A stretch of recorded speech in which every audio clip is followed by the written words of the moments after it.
Hey maker, if you have a hard time choosing props and backdrops when it comes to styling your products for photos, this video is for you.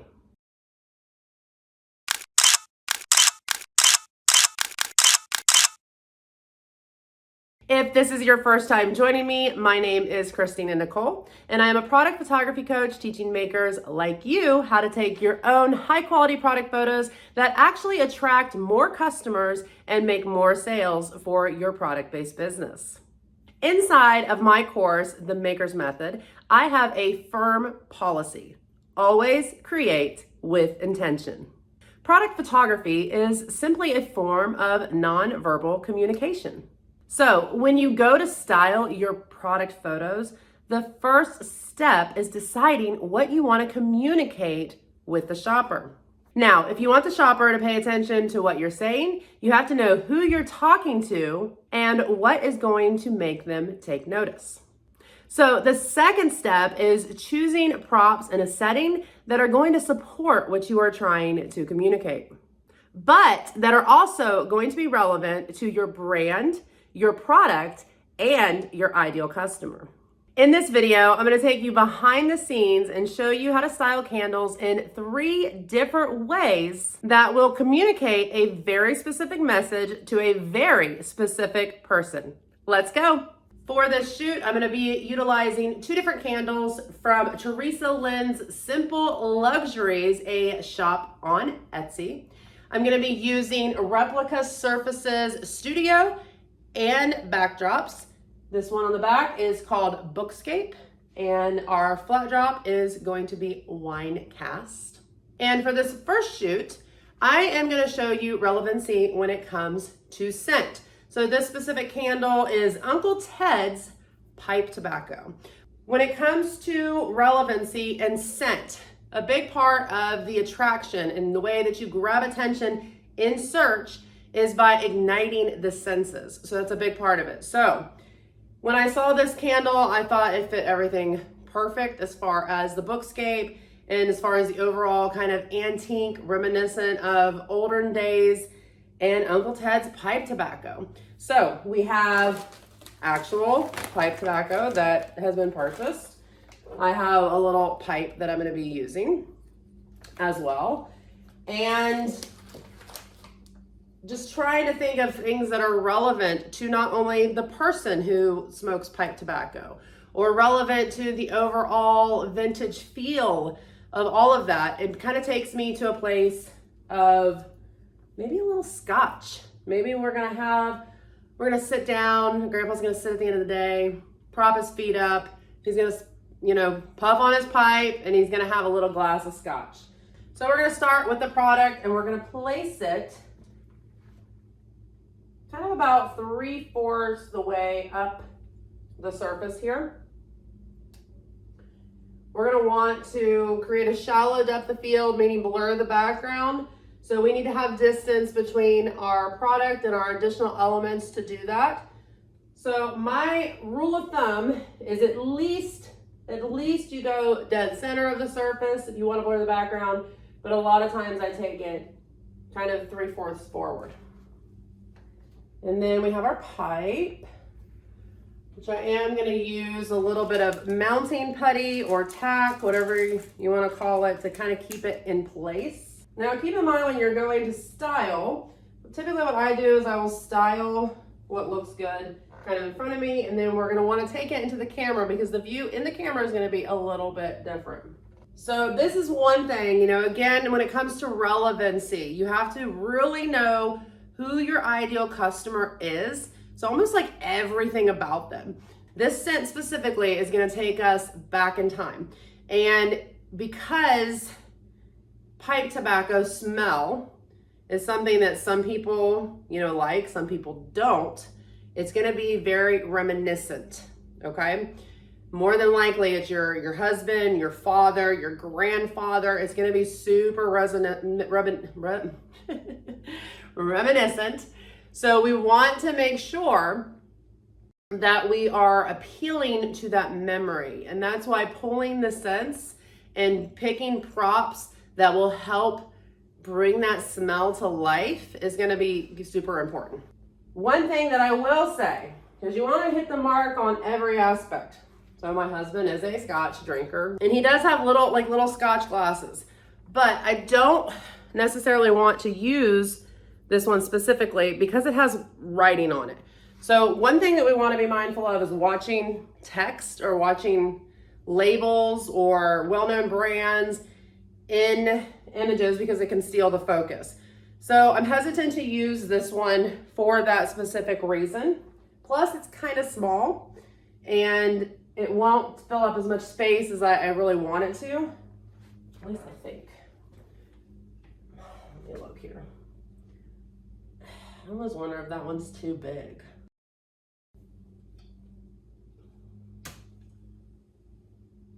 Because it's kind of the same height.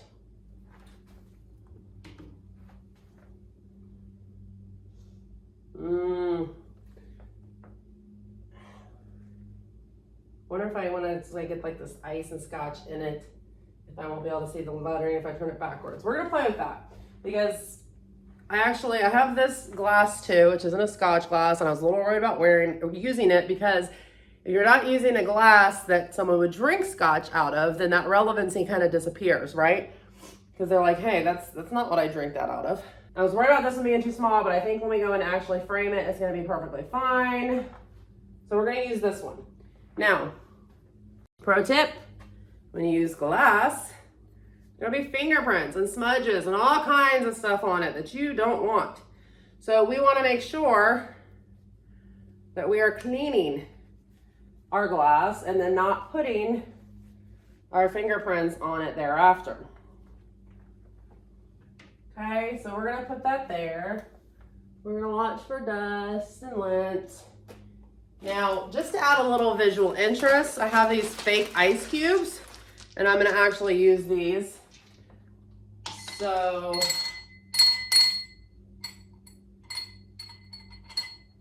now I am not a Scotch connoisseur, but neat is no ice, is that right?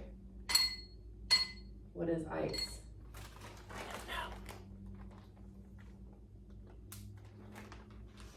I do know that it's supposed to be like a finger or something, right? Finger.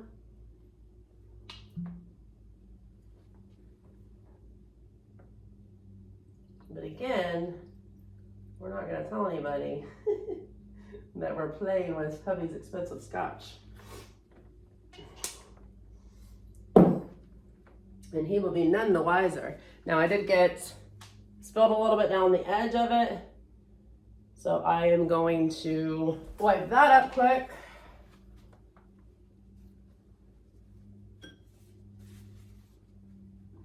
Without trying to get my fingers on it. And then I do want to rotate the wording to the back. Let's see if we can not see that. Actually, it looks like it worked out kind of well. Hey maker, did you know that light is the most important aspect when it comes to taking quality product photos, not your camera? Maybe you struggle with hard to find shadows or reflections, or maybe you're tired of your product photos being blue or yellow, or maybe you just are tired of struggling to find enough light. If you're ready to learn how to make natural light work for you every time you go to shoot your product photos, head to naturallightchallenge.com and join the waitlist for my 5-day challenge Light. Light will help you diagnose and cure your crummy light symptoms in as little as 5 days. Let's jump into the styling. So we're gonna work to get our camera angle just right. Pro tip here. You want to pick your camera angle based on where the most important detail of the product is. So if, that's the front, which it is because we're photographing the label, that's going to be the most important thing. So we're going to really shoot straight on. Now we could potentially take the lid off as well and then kind of do like an upper angle where we could see inside of the wick, but not always my favorite. Plus, I like the contrast that the lid ads, but with that note, before we start shooting, we're gonna wipe the lid and the candle to make sure we don't have any fingerprints on it.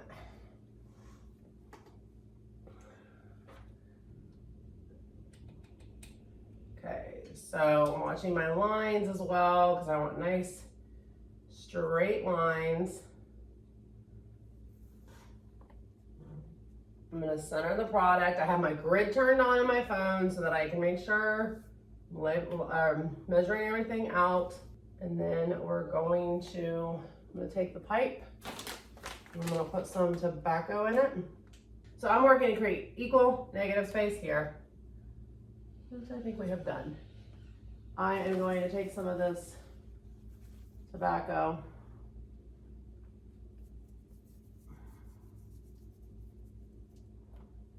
and just kind of sprinkle it around. I may, just gonna see what this looks like. Put this green plant in the corner here, and then bump the scotch up a little. Okay, so we're gonna go into portrait mode here. Back out of the 3X. We're gonna tap focus on the actual product, hold to lock it. We're gonna go into that F number in the top right-hand corner, and we're gonna adjust that to about a 5. We wanna blur out our background elements, but we wanna make sure that they aren't too blurry where they look fabricated, okay?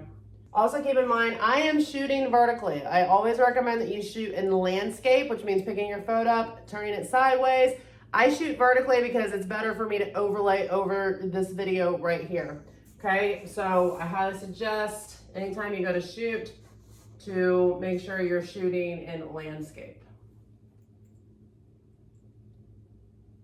Capture that photo. And let's check out the final image. So in this second setup here, we are going to choose relevancy just in regards to the fact that the product is a candle. Okay, I do have some additional elements inside of the setup. This candle is specifically an old books scent. That's why it pairs so great with Replica Surfaces Bookscape. I am a Replica Ambassador, meaning when you choose to order Replica Surfaces through my link, I earn a small commission at no additional cost for you, which is great because I have been using Replica Surfaces since 2020, and I absolutely love their product, and I became an ambassador in November of 2022. So if you're interested in checking out Replica Surfaces or the Replica Studio, which is what I'm using to shoot with, you can head to replicasurfaces.com/by-Christina-Nicole, or you can grab the link from the description below. So in this setup, we're just kind of emulating how a space would look maybe on a desk or something like that. So we do have some old books in the back left-hand corner. You really can't see them. That's okay. They're not the core focus. They're just supporting the scent of the candle a little bit. With this specific photo, we are taking relevant props to the fact that it's an actual candle. So we're taking relevancy in regard to the physical type of product. Whereas in the first photo, we were doing relevancy in regard to the product's scent. Okay, so in this photo, we're using props, we're using a setup, and relevant to what the actual product is and how it will be used.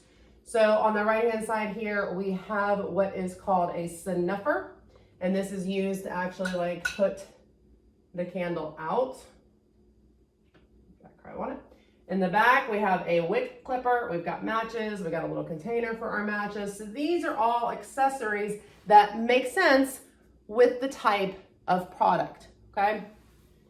And they could be potentially relevant to the ideal customer as well if they use these items in their homes alongside of candles. So as far as the composition goes of this, the placement of the props and stuff, I'm using what is called an X composition.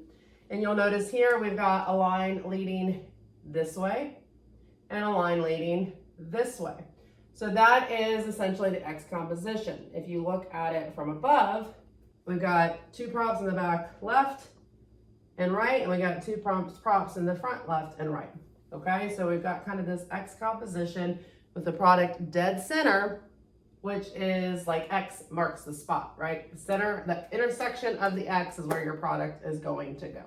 So we are in portrait mode. We're gonna set and lock focus on the front of the candle where the label is. I'm fine with the blur. Now keep in mind, you can adjust that when you shoot in portrait, you can adjust the blur in editing after the fact. So if we get in there and we don't really like what we see, we can change that. Also, if you keep in mind, another pro tip, I've got 3 books in the back, rule of odds, 3 matches up front here. Also keep in mind, another compositional aspect that I'm using is leading lines. Our snuffer is pointing towards the product. Our clippers are pointing towards the product. Our matches are pointing towards the product, okay? We want to make sure that we're redirecting focus back to the product.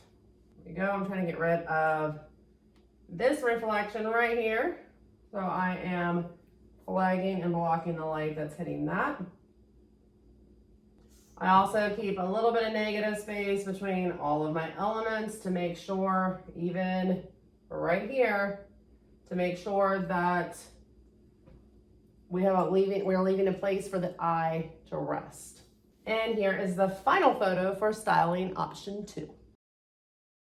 So in this next setup, we're going to talk about relevancy in regards to how your ideal customer may use this product. How are they going to style this product? Where are they going to put it in their home? What does their space look like? Down to the tiniest detail, it's super, super important, because when you create with intention, it creates interest with the right person, with the right shopper. Okay, you are choosing backgrounds, you are choosing props that are going to grab the attention of a very, very specific person. So you really have to understand who it is that you are styling to. So for this specific product, the scent is old books. So more than likely, the person who's going to be interested in purchasing a product like this is probably a reader, probably loves the smell of old vintage books, right? Maybe they have a library in their house and they have a lot of vintage type decor. So in this photo specifically, we have like an old vintage clock. We have some old vintage keys here. We added a little bit of greenery underneath the clock just to create, some visual interest. We have a vintage type globe on this side. Again, another plant to kind of add visual interest and to kind of fill the space a little bit. And then we also have a stack of old books.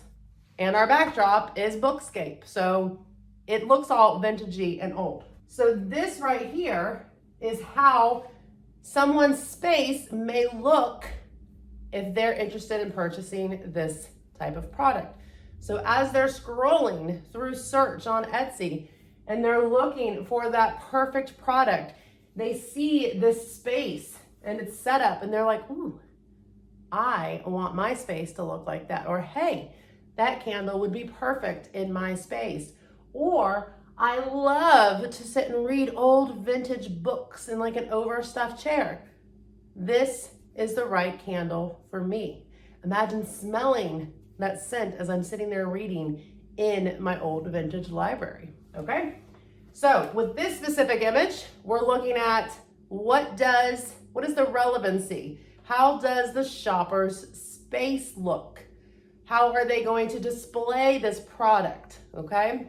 With the second image, we were looking more at possibly use, okay? How are they going to use the product? That could go with how they're going to display it in their home.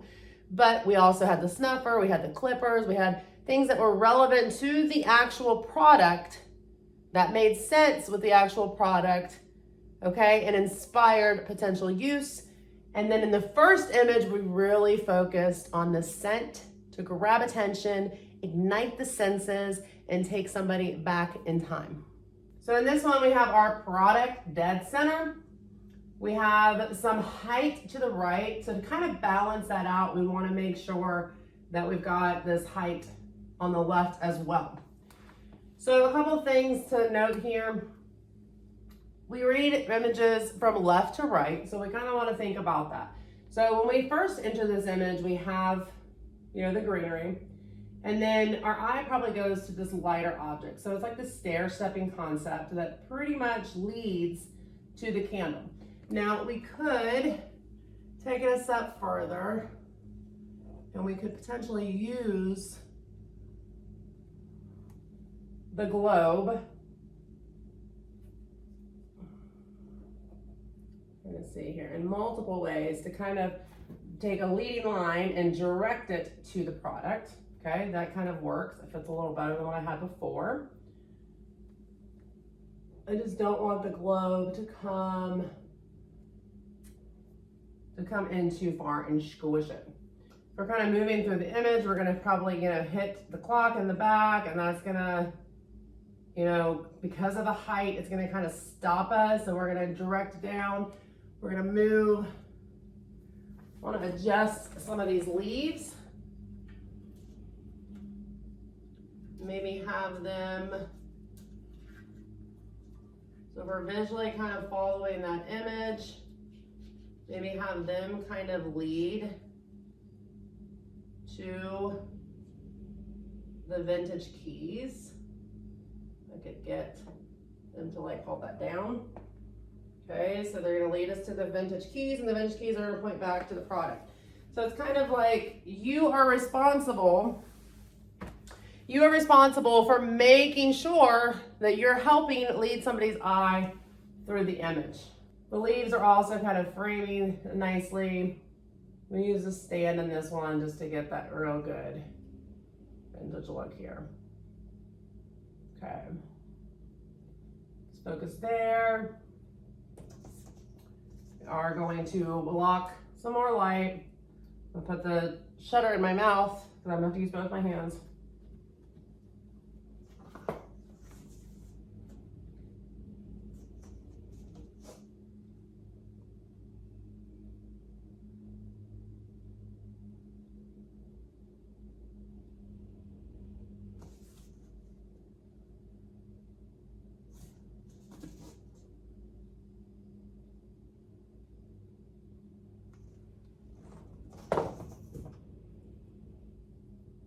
Just for funsies quick, because we do have a lot going on in this photo.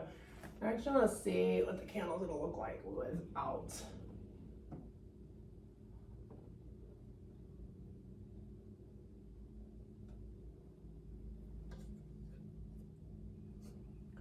The framing. Not sure which I'm gonna prefer.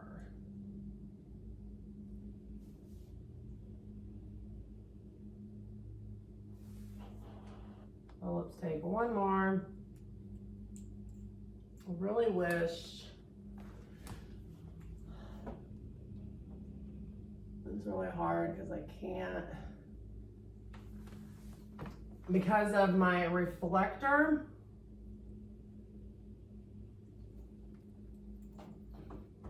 I really can't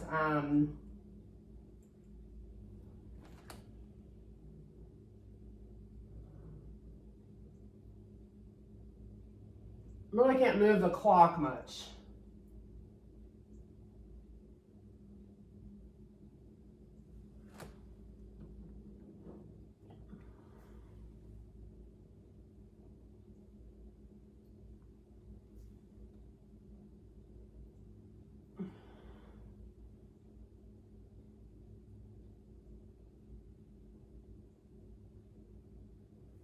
Okay.